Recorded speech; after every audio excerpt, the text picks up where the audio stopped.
Respecter le principe d'égalité, parce que on a vu que ce principe respecter le principe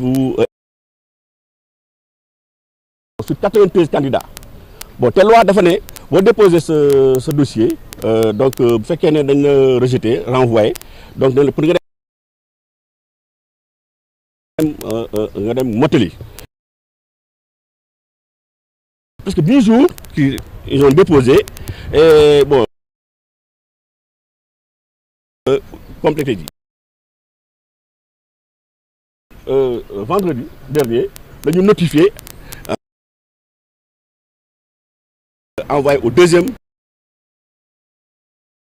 ñi nga xam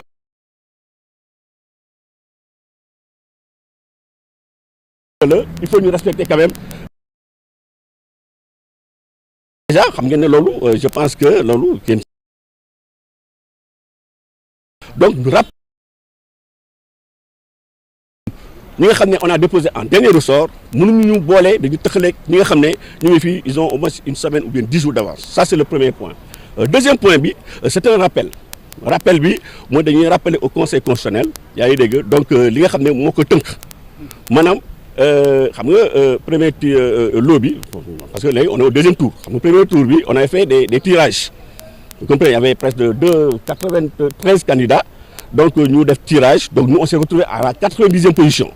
Ñu nag dañu ne deuxième tour bi comme léegi à peu près 20 candidats ñoo fi nekk alors on demande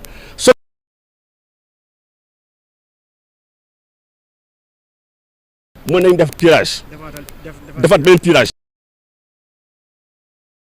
le président du conseil constitutionnel donc de bien vouloir vraiment appliquer te loolu décision fekkee ne un tirage pour tirage bi li mu joxe donc loolu daal la ñu ñëwoon rappeler au conseil constitutionnel. Troisième point bi aussi dañ ko kaas mooy ñun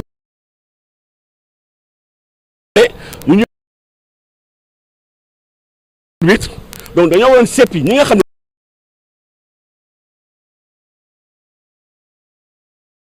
mën a donc procéder au tirage au sort donc grosso modo yooyu la bon am na yenn question yoo xam ne bon je pense que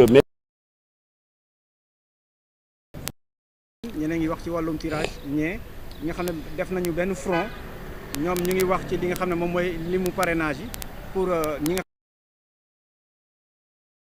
boo leen ñëwee génn ci beneen kii est-ce que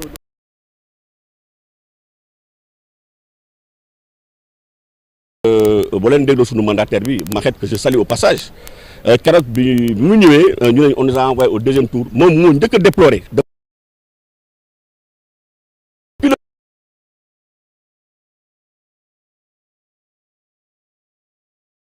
vendredi dernier seulement la ñuy soog a yëg parce que nous sommes des légaux mënuñu jékki-jékki di commencer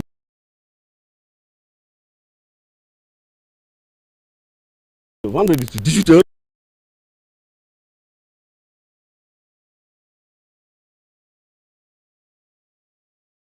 ñuy liggéey di def focus parce que temps bi daf ñu tënk vous savez on avait que 48 heures donc pratiquement on n'a pas dormi bon ba léegi siège ba gars yi ñu ngi fa li yàlla xam doy na donc vous savez. par rapport au tirage au sort bi dafa mel ni président bi day maintenir li nga xam ne numéro yi. bon ñu ne loolu mooy le sens de notre présence ici en présence de Maître Wetday Dieng ñun loolu la ñuy bañ ñu maintenir numéro yi non il faut ñu tirer waat c'est-à-dire que ñun en fait loolu mooy le sens de notre combat et je pense que c'est extrêmement important pour respecter au moins le principe de l'égalité entre tous les candidats. xanaa bi ngeen di door waxuñu la ni da ngeen di conserver seen numéro yi. non ñu waxuñu dara on nous a rien dit xamuñu donc on a pris des mesures conservatoires dañuy def un rappel deuxième bi c'est un rappel beneen bi c'est une contestation donc benn contestation recours en contestation ak beneen bi rappel pour que ñu xam ne que loolu décision conseil ci boppam moo ko prévoir du loo xam ne ñun République des valeurs ñoo ko wax du Thierno Alassane Sall mais loolu waa conseil constitutionnel ci boppam ñoom ñoo décidé loolu kon ñu leen di rappeler que règles yi nga xam ne ñoom ñoo ko bind nañ ko respecté.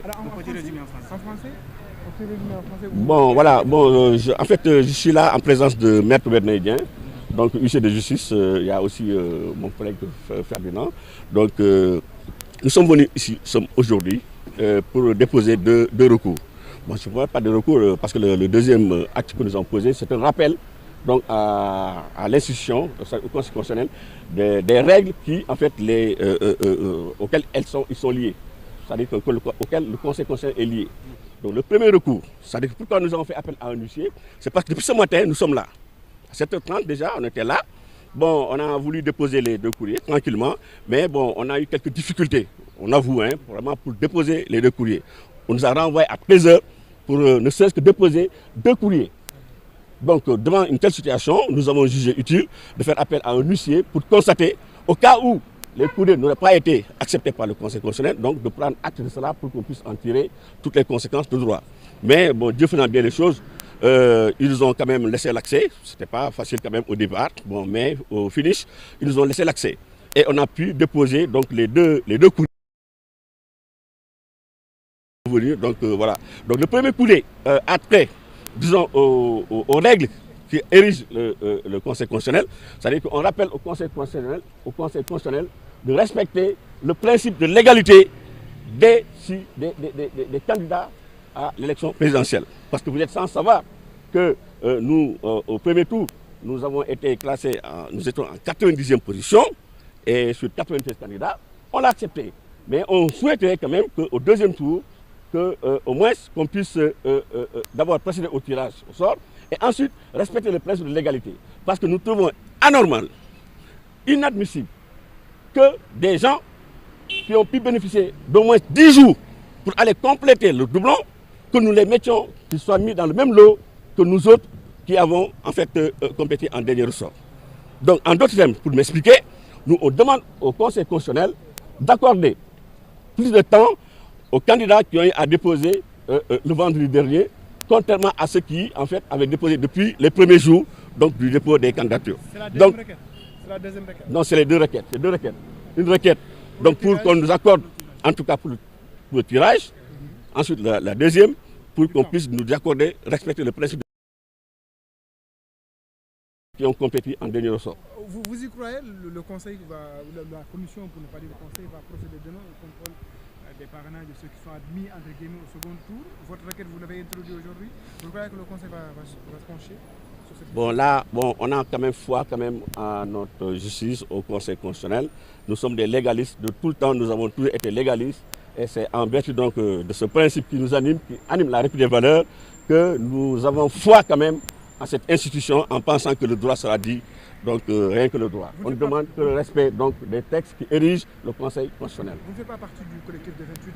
Bon, pour ce collectif, j'avoue que je ne suis pas au courant, parce que depuis vendredi, on est en train de travailler d'arrache-pied, d'abord pour compléter les doublons. Hein. Bon, j'avoue que bon, on n'a pas de souci de toute façon, mais on a déjà fait le nécessaire. On a passé tout ce temps, on n'avait pas le temps donc, de nous distraire en essayant donc, des procédures qui vont nous écarter de l'essentiel. D'abord, il fallait d'abord régler le problème, la question des doublures, et ensuite régler la question des 2 points que je viens d'évoquer tout à l'heure. Nous allons parler de la fiabilité du fichier. Est-ce que vous croyez... Bon, là aussi, le fichier, j'avoue que c'est un sérieux problème. Là, ça, je vous dis, nous aussi, nous contestons. On ne sait pas quels sont les critères, en tout cas, utilisés par le Conseil constitutionnel pour éliminer tel ou tel candidat, ou bien envoyer tel candidat au second tour, ou bien déclarer tel candidat comme, bon, voilà, ne pouvant compétir. On ne sait vraiment pas, on ne connaît rien du fichier. Il y a des gens qui, en fait, avaient leur carte d'identité, avec les numéros et tout. Bon, au finish, on déclare que le fichier n'a pas pu, voilà. Bon, en tout cas, on a des soucis par rapport donc, au fichier. Là, je l'avoue quand même. Vous pouvez nous rappeler votre nom, s'il vous plaît? C'est M. Maïga Abdourahmane, donc directeur des structures du parti de la République des valeurs, Réumgor de Thierno Alassane Sall. Merci beaucoup. waaw dégg ngeen na déclaration bi nga xam ne moom la def moom moo doon wax ci tour ki nga xam ne moom mooy Thierno Alassane Sall donc dégg nañ ko li mu doon wax par rapport ak Sall moom nag mu daal di ñëw si ñaari point bi si njëkk bokk na ci li nga xam ne moom mooy recours bu ñu daal di dugal fii ci